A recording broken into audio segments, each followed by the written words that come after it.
familiar. It's Joe Love, the big stepper. I'm still murdering all these rappers. Bring out the stretcher. If you think it's competition, already got you feeling lesser. And I am here after a hell of a breakdown. I am growing. That's all. It's growing pains or whatever. I opened up for Bone Thugs and Harmonies. I sang a whole 30 seconds and I butchered the most of it. But it's okay because the sound was terrible anyway. Really. So, yeah, I don't know what kind of DJ we had. The sound before us, though, sounded great. I heard some of the videos. That was awesome. That was great. All the openers before us. You kicked ass.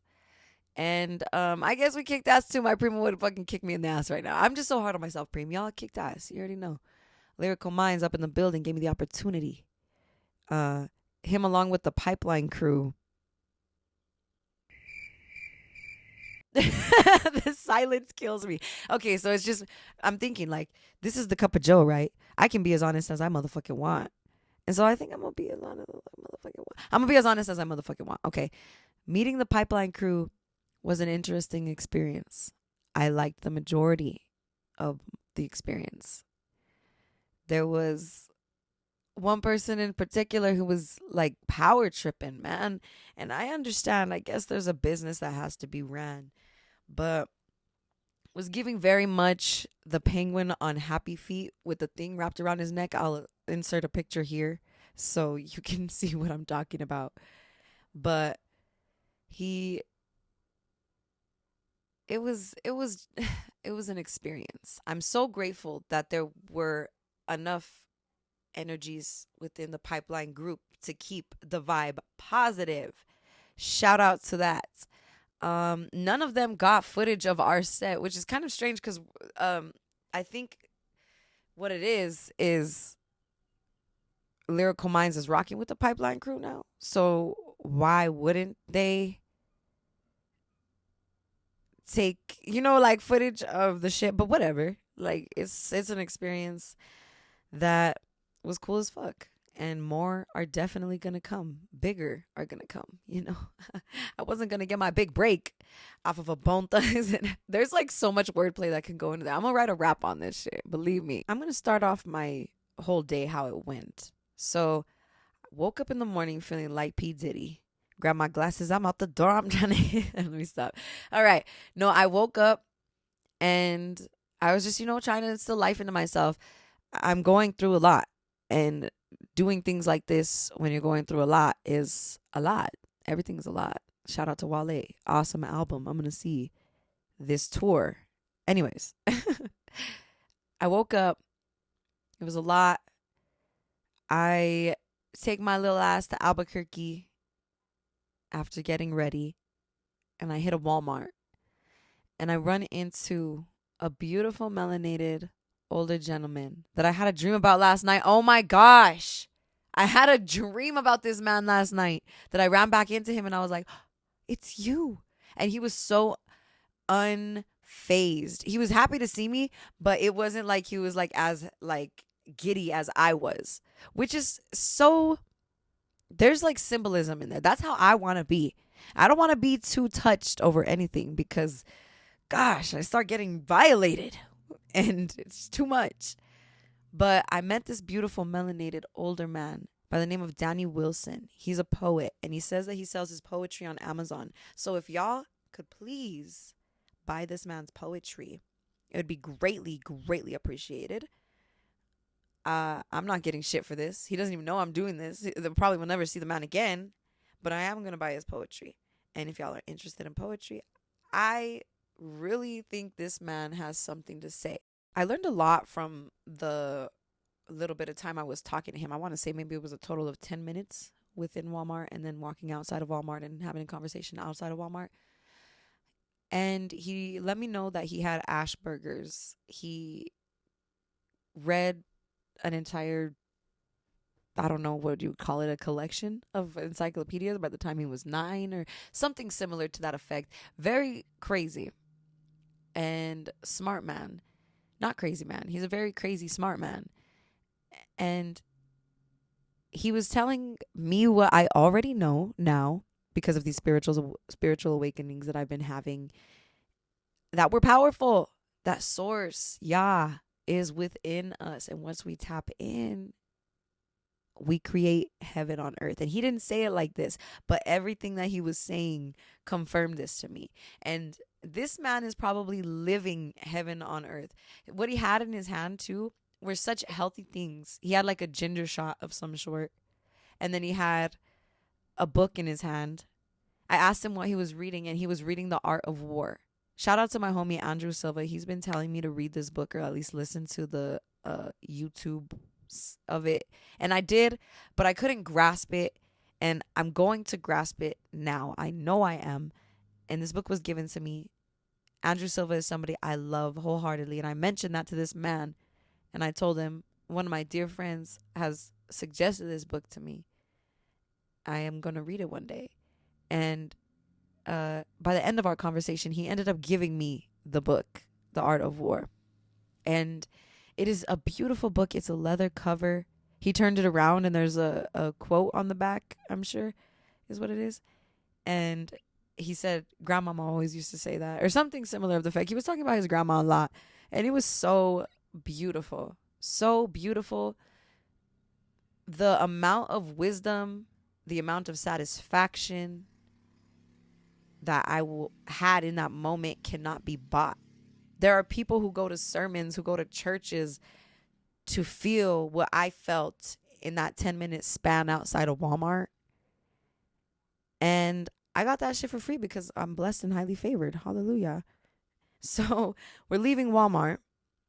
Get a call from the big stepper himself, Lyrical Minds, and meet up with Lyrical Minds at a hotel, and we kick it with the Pipeline crew. It was so cool. It was very, very chill. Like, really, all the vibes at the beginning were so fucking immaculate. I'm not even going to really name why the vibes got off. I'm just going to keep that shit to myself. But shit did rub me the wrong way. Oh my gosh, I just went on a tangent talking about why shit rubbed me the wrong way. Let's not go there. Let's not go there. But yes, the vibes were immaculate. With the whole rehearsal, I sang pretty good, I think.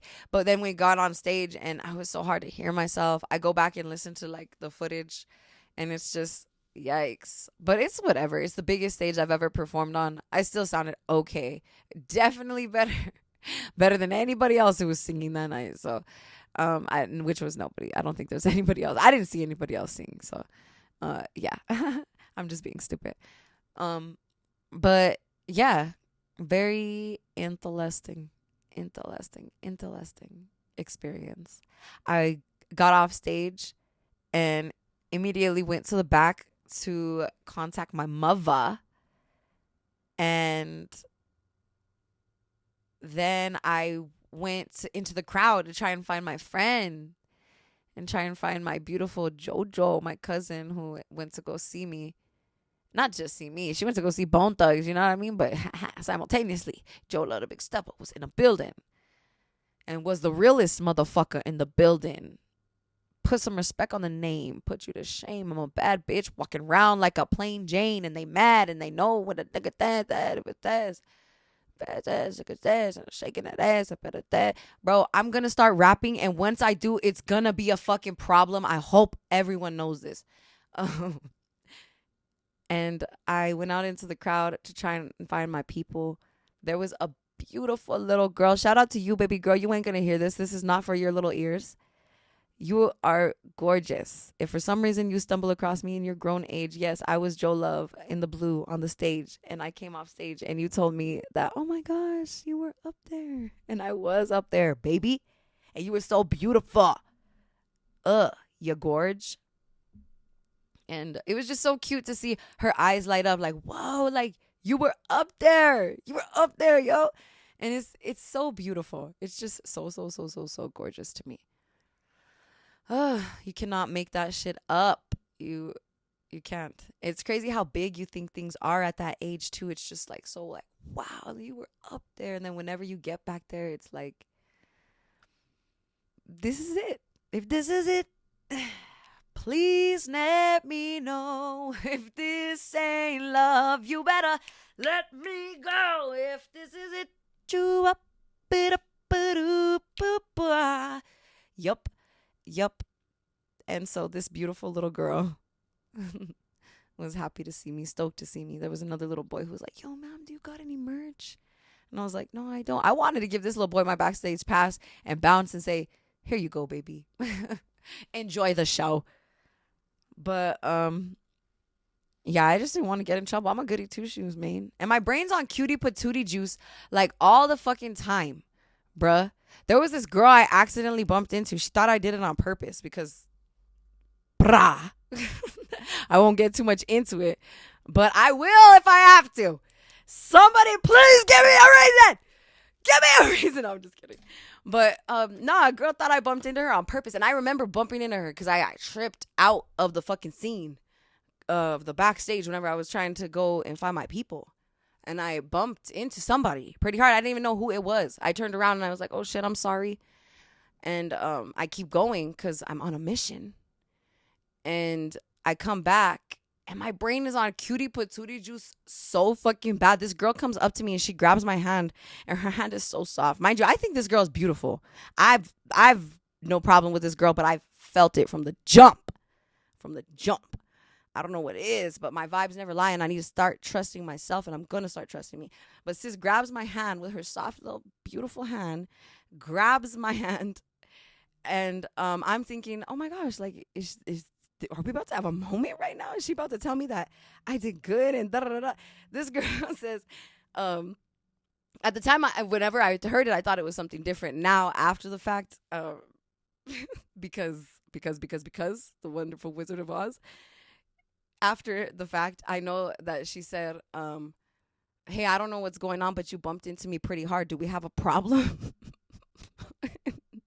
And my brain on cutie patootie juice just immediately dropped. I was high. I was up here. I was way up here. You see it? And then I dropped all the way down. And I was like, oh, yeah, I did bump into you. Yeah, we're good. It was an accident. And she was like, oh, okay, and walks away, like, real quick. And so I grabbed her hand one more time, her soft hand. Oh, my gosh, poor thing. Sis, if you're listening to this, which I highly doubt, please don't be listening to this. Why you hate listening? That's weird. Now, that's weird. Don't do that. Anyways, I grab her beautiful hand with my sweaty-ass hand. And I was like, hey, I told you it was an accident whenever I hit you. And she's like, oh, okay. And it just gave the weirdest vibes, bruh. The weirdest vibes. And, yeah, just an example of how my brain is on fucking cutie patootie juice all the time that I don't fucking know how to. And it's because, you want to know why? Because I want to see myself in people, bro. I see myself. Somebody bumps into me at a concert hard. I'm automatically listening for what is it? I'm sorry. I'm like listening for it automatically. Why? Because I would do that shit. You know what I mean? So, whatever. Show love, people. Be graceful. Love on each other. And don't fucking lie to me. Don't fucking lie to me. Don't lie to me of all people. Please. It can get real. As much as my love is as much as my hey, baby. It can get real ugly around these parts. But I'm trying to be like Jesus. There's this beautiful quote I read from Antoine Banks. I won't read it now. I'll read it on another podcast. But very beautiful. The story of Yahshua, Jesus. He was so forgiving. Sat at a table with people who hated him. Was nailed up to a cross by people he loved.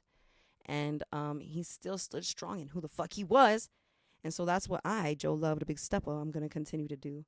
I need to continue to be this loving person that I am, because I'm realizing there's a huge lack of love. There is a ridiculous lack of love in especially the music community. It's so hateful. It's so hateful. Like, the things that are considered disrespectful nowadays are just absurd. And yeah, just where's the love, man? Make sure y'all spreading that love because it's needed. And yeah, make sure that people have nothing but good to offer you and positivity. Hallelujah.